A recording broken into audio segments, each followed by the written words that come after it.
दोस्तों, पिछले कई सालों से मैं सीएफए का कोर्स हजारों बच्चों को पढ़ा चुका हूँ और उनको पढ़ाने के साथ-साथ मैं जब भी वो अपना एग्ज़ाम देते हैं, मैं उनको सर्वे करता था। ये जानने के लिए कि जो बच्चे 90th परसेंटाइल पे आ रहे हैं, वो क्या चीज़ें अच्छी कर रहे हैं। और आज दोस्तों इस वीडियो में मैं वो आपको 10 चीज़ें बताऊँगा, जो वो बच्चे जो 90th परसेंटाइल ला रहे हैं, जो उन्होंने किया जिसकी वजह से उनको 90th परसेंटाइल आया। और ध्यान से इस वीडियो में दोस्तों जुड़े रहिएगा, क्योंकि जो 10th वाला पॉइंट है इस पूरे वीडियो में, राइट, जो मैक्सिमम बच्चे अच्छा करते हैं वो क्या है, वो आपको अगर वो आपने देख लिया तो आपको डेफिनेटली आप बहुत अच्छा परसेंटाइल अपने सीएफए लेवल 1 एग्जाम में ला पाएंगे। सो दोस्तों, जो पहली चीज है वो है, आपको जो जानना है वो है शन रोट लर्निंग। इसका मतलब है कि आपको रट्टा विद्या में नहीं ध्यान देना है।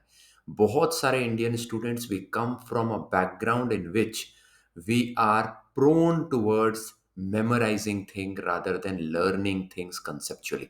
सो दोस्तों, आपको ये ध्यान देना है that CFA level 1 exam is very very logical, and hence please have that logical bent of mind. Ensure that concepts को आप समझ रहे हो। अदरवाइज इवन दो ये एग्जाम मल्टीपल चॉइस क्वेश्चंस देता है, जहां 3 क्वेश्चंस आपके पास होते हैं, आप बहुत ज़्यादा फ्लाउंडर करोगे, बहुत ज़्यादा कंफ्यूज हो जाओगे चॉइसेस में, अगर आपने अपनी रट्टा विद्या नहीं छोड़ी। तो ये है point number 1।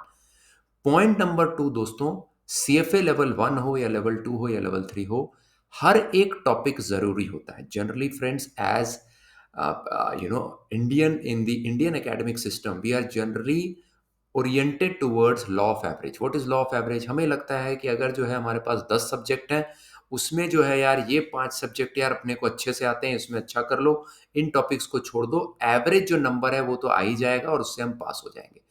Please note that CFA focuses on well rounded development. उनका एक बहुत ज़्यादा फोकस होता है दोस्तों कि जो एस्पिरेंट्स सीएफए लेवल 1 लेवल 2 निकाल रहे हैं, वो जब इंडस्ट्री में जाएं तो वो अपने आप को बहुत ही वेल राउंडेड प्रेजेंट करें। ऐसा ना हो कि कुछ बच्चों की क्वांट्स अच्छी है, कुछ की इक्विटी इन्वेस्टमेंट अच्छी है, नहीं। वो चाहते हैं कि सीएफए का हर कैंडिडेट जो पास होकर निकले उनके इंस्टीट्यूट से, उनका एक वेल राउंडेड अंडरस्टैंडिंग हो फाइनेंस के बारे में। इसीलिए एक जो थंब रूल है जो हमने देखा है अपने कई सारे बच्चों के जो रिजल्ट्स आते हैं उनको एनालाइज करने के बाद, कि अगर आपको 90th परसेंटाइल लाना है तो एटलीस्ट 60% मार्क्स आपको हर टॉपिक में लाने हैं। ऐसा नहीं हो सकता कि कुछ टॉपिक्स में आप 10-20% खाली मार्क्स लाएं और कुछ टॉपिक्स में आप 90-95% ले आएं तो आपका एक अच्छा स्कोर बन जाएगा। ऐसा नहीं होगा। At least you need to score 60% mark in each topic. So ये दूसरा पॉइंट है जो आपको ध्यान देना है। पॉइंट नंबर 3 दोस्त, first step is to start the preparation. बहुत बार ये होता है दैट जब आप अर्ली स्टार्ट कर रहे होते हैं तो आपको बहुत सारी चीज़ों में आप कंफ्यूज हो जाते हैं कि यार सीएफए का एग्ज़ाम कब दें, यार जो है इसकी कोचिंग कहाँ से शुरू करें, यार इसकी बुक्स कहाँ से आएंगी, यार इसके लिए पैसा इतना कैसे जुड़ेगा, सीएफए और एमबीए में क्या अच्छा है, यार मैं कर पाऊंगा कि नहीं, इसमें मैथ्स बहुत होती है क्या। प्लीज़ ये सब चीज़ों को आप छोड़ दीजिए। आप सबसे पहले स्टार्ट करिए प्रिपरेशन। भूल जाइए आप एग्ज़ाम कब देंगे।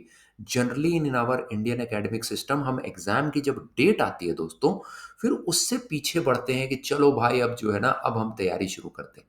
प्लीज़ आप ऐसा मत करिए। ये लाखों रुपए का एग्ज़ाम है।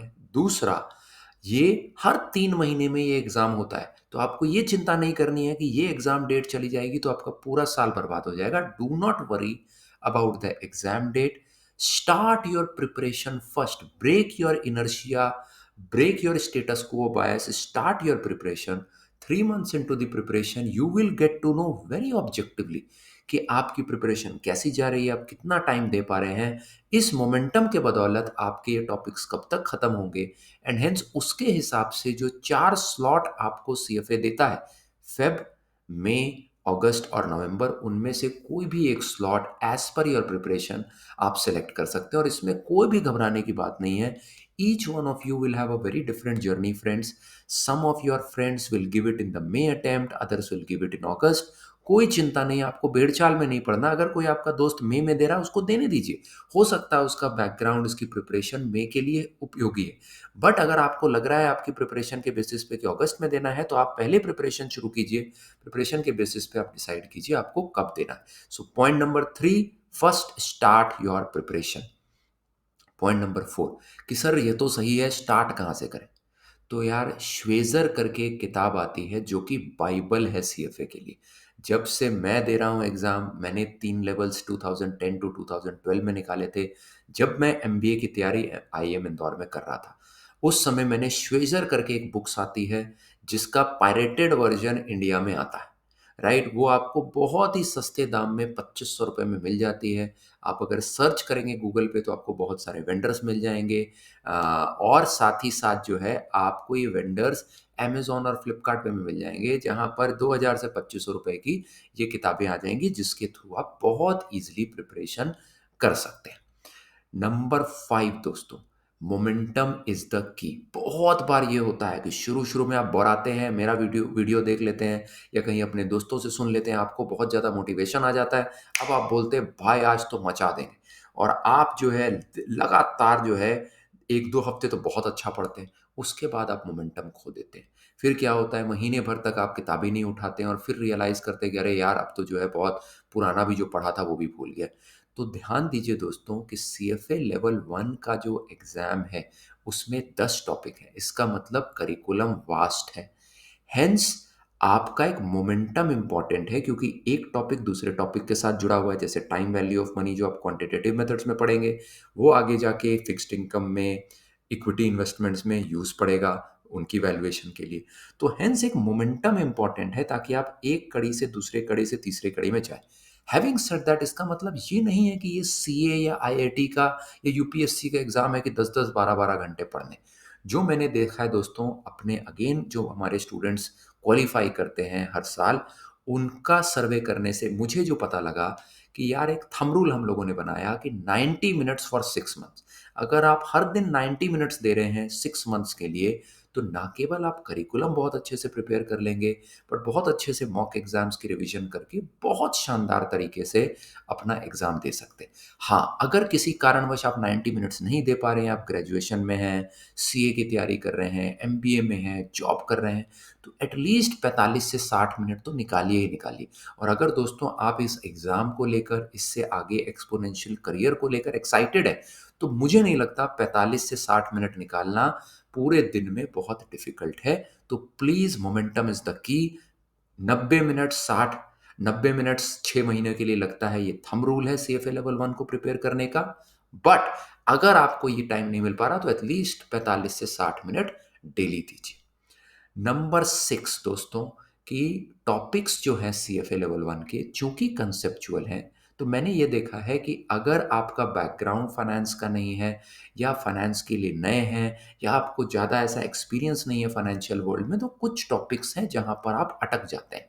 जैसे एफएसए है, फाइनेंशियल स्टेटमेंट एनालिसिस, आपका डेरिवेटिव्स है, क्वांटिटेटिव मेथड्स है, तो टफ टॉपिक्स, राइट? तो इनमें बहुत बच्चे अटक जाते हैं। तो इसमें दोस्तों एकदम चिंता नहीं करनी है। मैं हूँ आपके लिए, आपको हेल्प करने के लिए।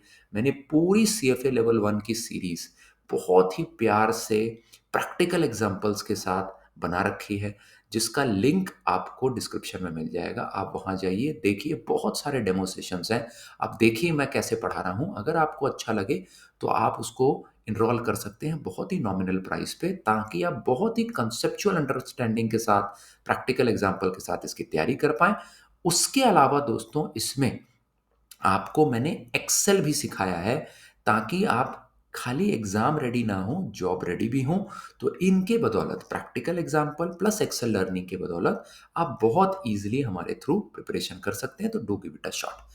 पॉइंट नंबर 7 दोस्तों, इसमें आप कैलकुलेटर इस एग्ज़ाम में ले जा सकते हैं।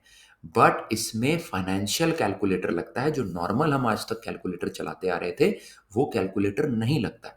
तो please get comfortable with financial calculators. क्योंकि फाइनेंशियल कैलकुलेटर्स में बहुत सारे बटन्स होते हैं, आपके बहुत सारे जो कॉन्सेप्ट्स होते हैं NPV, IRR, cash flow etcetera, उनको कुछ थोड़ा अलग तरीके से उसमें पंच इन करके इनपुट डालकर फिर उसका आउटपुट निकालना पड़ता है। अगर जो है आप इसके साथ कंफर्टेबल नहीं होंगे, लास्ट लास्ट में ये कैलकुलेटर को सीखेंगे, तो चांसेस आर वेरी हाई कि एग्जाम वाले दिन कुछ सिली मिस्टेक्स की बदौलत आपके इस कैलकुलेटर से जो आंसर आएगा वो गलत आ जाएगा। अब खूबसूरती क्या है, जो मैंने आपको शुरू के पॉइंट्स में बोला था, चूंकि सीएफए एक कंसेप्चुअल एग्जाम है, आप लेकर चलिए कि जो आपका गलत ऑप्शन भी है वो भी आपको एग्जाम के ऑप्शंस, जो 3 ऑप्शंस होंगे उसमें मिलेगा, और मिलेगा तो आप उसको टिक करके आगे बढ़ जाएंगे, ये रियलाइज किए बिना कि आपने जो कैलकुलेशन की है वो गलत है। जनरली इंडियन एग्जाम में क्या होता था कि आपकी गलती होती थी तो ये चॉइसेस मल्टीपल चॉइस के अ, इतने ऊपर नीचे होते थे कि आपका जो चॉइस है अगर वो गलत है तो वो आएगा ही नहीं उसमें। तो आपको समझ आ जाएगा, अरे यार एक भी चॉइस नहीं मिल रहा है तो जरूर मैंने कुछ गलती की होगी। आप रीचेक करेंगे और देर आर चांसेस कि आप फिर उसको सही कर लें। बट सीएफए इतनी चालाकी से अपना पेपर सेट करता है क्योंकि उसको पता है कि जो बच्चे गलती करते हैं वो क्या गलती करेंगे, और वो गलत ऑप्शन भी आपके 3 ऑप्शंस में होगा, आप उसको टिक करके आगे बढ़ जाएंगे बिना रियलाइज किए कि आपने गलती की है। इसीलिए please get comfortable with financial calculators. अगर आप मेरे साथ कोर्स ले रहे हैं तो उसमें तो मैं आपको सिखाऊंगा ही, साथ ही साथ आपको एक्सेल भी बहुत सारा सिखाऊंगा कि ये सारी चीजें एक्सेल में भी कैसे निकालनी है ताकि आप रियल फाइनेंशियल जॉब्स में जाकर भी उसको कर पाएँ। बट इसके अलावा भी आप अगर मेरे साथ प्रिपरेशन नहीं भी कर रहे हैं दोस्तों, तो बहुत सारे यूट्यूब वीडियोज़ हैं, जिसमें आपको ये बहुत ही अच्छे तरीके से समझाया जाता है, तो कोई चिंता नहीं करनी। 8 पॉइंट नंबर 8 दोस्तों, और बने रहिए, पॉइंट नंबर 10 सबसे इंटरेस्टिंग है। Point number 8, spend more time on these 3 topics: financial statement analysis, quantitative methods and ethics. FSA दोस्तों, खासकर people who are coming from non commerce background, they should spend a lot of time, because friends FSA is a huge, और खासकर अगर आपका accounting का background नहीं है तो पहले पहले आपको इसमें थोड़ा अनकंफर्टेबल फील हो सकता है। Number 2 topic, quantitative methods, specially non engineering non maths background को ज़्यादा इसमें फोकस करना चाहिए, क्योंकि इसमें खासकर स्टैटिस्टिक्स, हाइपोथेसिस की जो टॉपिक्स हैं वो थोड़े से आपको टफ लग सकते हैं अगर आप non engineering non maths background से। And lastly ethics. एथिक्स दोस्तों, इररिस्पेक्टिव ऑफ आप किसी भी बैकग्राउंड से हैं, सबके लिए क्रिटिकल है, क्योंकि ए इसका वेटेज ज़्यादा है, और दूसरा ये पूरा टॉपिक जो है सब्जेक्टिव है, राइट। और इसीलिए इसमें ज़्यादा प्रैक्टिस करके आपको पता लगेगा कि अच्छा यार कौन सा ऑप्शन सही है और क्यों है, क्योंकि इसमें L H S equal to R H S formula based answers नहीं होंगे, इसमें थोड़ा सा सब्जेक्टिविटी, ह्यूमन सब्जेक्टिविटी इन्वॉल्व है। तो एथिक्स का टॉपिक जो है, आप किसी भी बैकग्राउंड से आते हैं, आपको इस पर ज़्यादा करना चाहिए। Friends, point number 9, attempt मॉक्स only after completing the syllabus. मैंने बहुत सारे अपने स्टूडेंट्स देखे हैं जो पहले ही जो है मॉक्स लगाने शुरू कर देते हैं। हम अपनी लेक्चर सीरीज में 6 मॉक एग्जाम्स आपको देते हैं, जो आप एक एक मॉक एग्जाम हर वीक अटेम्प्ट करेंगे। फुली सॉल्व होते हैं ये मॉक एग्जाम्स, ताकि अगर आप कहीं गलती कर रहे हैं तो उसको देख भी पाएँ, उसका डिटेल सॉल्यूशन, राइट। तो जनरली लोग क्या करते हैं, तुरंत कुछ थोड़े टॉपिक किया फिर बोलते हैं चलो यार ये वाला हम जो है टॉपिक जो है मॉक में देख लेते हैं कि मॉक में हमसे हो पा रहा है कि नहीं। Please friends understand that the topics are inter related. कुछ टॉपिक्स का जब आप सॉल्यूशन देखेंगे, जैसे इक्विटी इन्वेस्टमेंट में अगर आप कोई मॉक एग्जाम का प्रॉब्लम देखेंगे, तो उसमें दूसरे टॉपिक्स के फंडास जो हैं, जैसे इकोनॉमिक्स का कुछ फंडा, मैक्रो इकोनॉमिक्स का आपके इक्विटी इन्वेस्टमेंट के जो डिस्क्रिप्शन होगा उसमें लगा होगा, उसके प्रॉब्लम में लगा होगा। अब आपने चूंकि इकोनॉमिक्स नहीं देखा, आप इक्विटी इन्वेस्टमेंट का टॉपिक प्रिपेयर करने के बाद मॉक बनाने लगे, तो आपका कॉन्फिडेंस गड़बड़ा जाएगा, आपको लगेगा अरे यार आपको तो चीज़ें ही नहीं समझ में आ रही। ऐसा नहीं है। ये इसलिए होता है क्योंकि मॉक एग्जाम में जो टॉपिक्स होते हैं या क्वेश्चंस होते हैं वो एज्यूम करते हैं कि आपके सारे टॉपिक्स कंप्लीट हो गए। उसके बाद क्योंकि इसीलिए जो उसमें प्रॉब्लम्स होते हैं वो इंटर रिलेटेड होते हैं, राइट, कि एक टॉपिक पे जो क्वेश्चन दिया गया वो दूसरे टॉपिक से भी कुछ डिराइव कर रहा होता है, कुछ कॉन्सेप्ट्स। तो आपको वो एज्यूम करता है कि अगर आप मॉक दे रहे हैं तो आपने सारे टॉपिक्स अच्छे से प्रिपेयर कर लिए हैं। तो please attempt मॉक्स only after completing the syllabus. ये नहीं करना है कि थोड़े थोड़े टुकड़ों में अगर आपने सिलेबस कंप्लीट किया तो उसका मॉक एग्जाम देने लगे। एंड पॉइंट नंबर 10 दोस्तों, स्टे पॉजिटिव। दोस्तों, अगर आप इस वीडियो के पॉइंट नंबर 10 तक आ चुके हैं और ये पॉइंट नंबर 10 देख रहे हैं, तो आप ये समझ लीजिए कि अगर आपसे नहीं होगा तो किसी से नहीं होगा, क्योंकि आप उन डिलीजेंट बच्चों में से हैं जिन्होंने ये सेशन शुरू किया और अंत तक बने रहे, अपनी क्यूरियोसिटी बनाई रखी कि भाई हम पूरा समझ के ही जाएंगे। नहीं तो बहुत सारे बच्चे 4-5 पॉइंट सुनते हैं, उसके बाद बोलते हैं अरे यार देखते हैं नरेंद्र मोदी जी का मेगा शो क्या हो रहा है या नेटफ्लिक्स पे कौन सी सीरीज आ रही है, वो बीच में से निकल जाते हैं। आप अगर 10th पॉइंट तक पहुंचे हैं तो आपको सुपर पॉजिटिव रहना है, क्योंकि ये यकीन मानिए, अगर आपके जैसे डिलीजेंट बच्चे से नहीं होगा तो किसी से भी नहीं होगा। सो दोस्तों, I hope you really like these 10 points which we had prepared basis our survey and understanding of thousands of aspirants who take the course with us every year. Spread the word, dost. If you have liked this video, share this video as much as possible so that more people and aspirants just like you can benefit from our YouTube videos. Thank you so much, friends.